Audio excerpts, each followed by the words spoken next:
Hello, everybody. My name is Freeman Patterson, and I'm best known as a photographer and a writer, and perhaps as a gardener. Hello tout le monde, je m'appelle Freeman Patterson. Je suis un photographe, écrivain et aussi jardinier. À cause de mon allocation de temps, je vais parler seulement anglais ce soir, heureusement pour vous tous.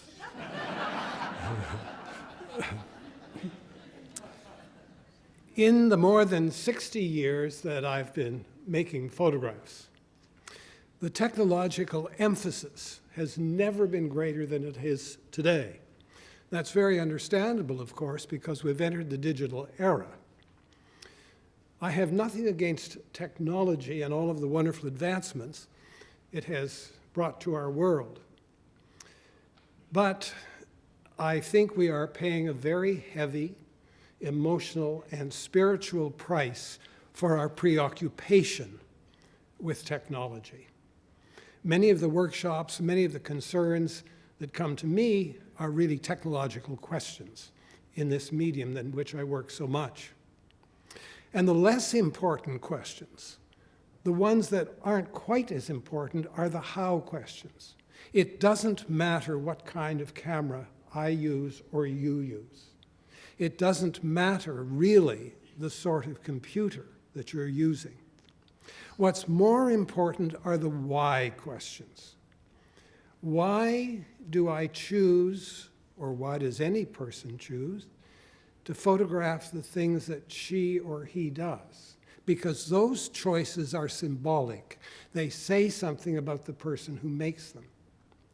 And the person, the style or the approach that the person chooses is equally important, because that style is going to change as the person grows and develops, and the style changes and says something about the person who's doing the creating. I think it's worthwhile for all of us to remember, when it comes to technology, that Leonardo da Vinci did not have Photoshop, and Michelangelo did not have an iPad or an iPhone. Photoshop is not a creative tool. There are no such thing as creative tools. All tools, all techniques are inert intellectually, they're inert emotionally, and they're inert spiritually. It is always the person who brings the creativity to the task and to the tools. Let's take a novelist, such as the one we heard speak first tonight. I'll speak of another one, well known to you all, Margaret Atwood. Margaret Atwood is very computer savvy. She's very technologically savvy. But she has a cabin in the woods in Quebec, and often when she's there, she's writing with a lead pencil or a ballpoint pen. What difference does it make eventually to her novel?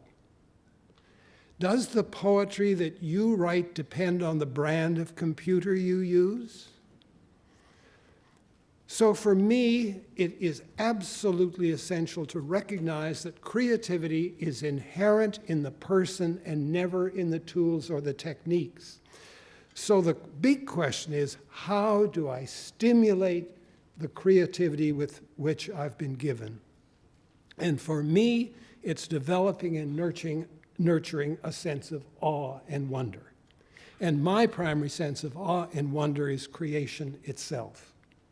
Now, I'm not talking here about what you believe or don't believe in God.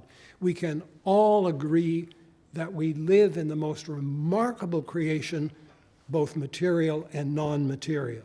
And when we look outward, we know now that there are 500 billion galaxies, each one containing on average 100 billion stars and planets.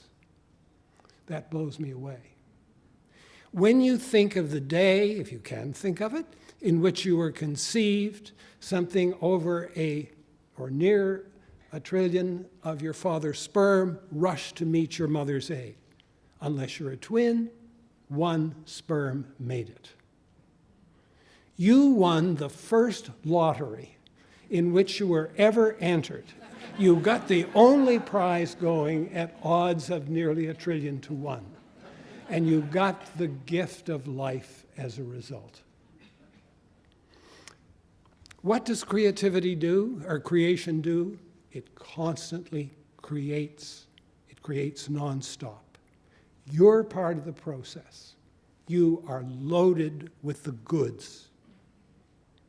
So it seems to me, if I may put it this way, that the ultimate gift of life is creativity.